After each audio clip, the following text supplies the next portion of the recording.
Really nice, lots of good stuff. Two things. First, especially when you have the melody lines, there are places where you have quarter notes with staccato markings, and there are places that you have quarter notes without staccato markings. Like, for example, look at like 112.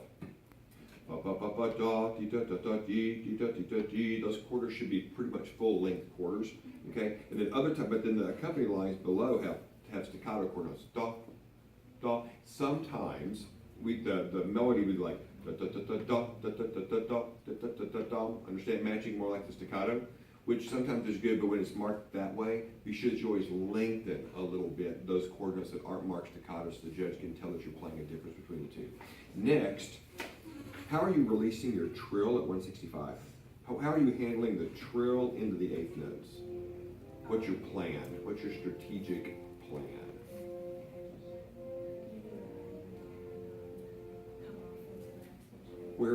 When exactly are you ending the last wiggle of the trill?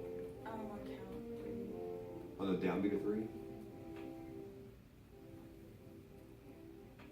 Not quite, but it's a good plan.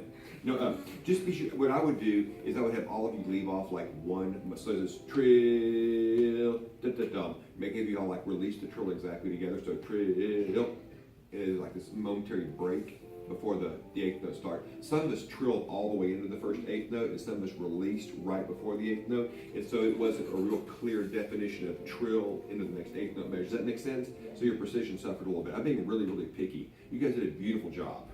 Okay, you're one of the strongest ensembles I've heard today. Okay, really good preparation, really good melody lines.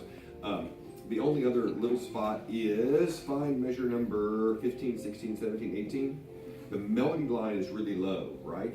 And all the accompanying lines are higher than the melody line, right? So accompanying lines have to really be careful not to cover the melody line. For those like 4 bars, and I had to really struggle to hear the melody line right there, okay? But once again, other than that, a couple of little things like watch uniformity of articulation markings and make sure you don't cover the melody.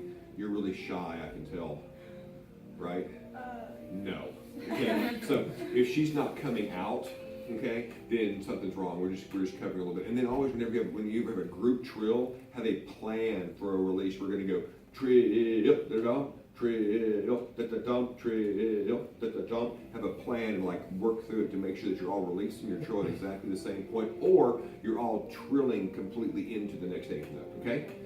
But really nice job. I enjoyed hearing you this morning. Really good. Thank you.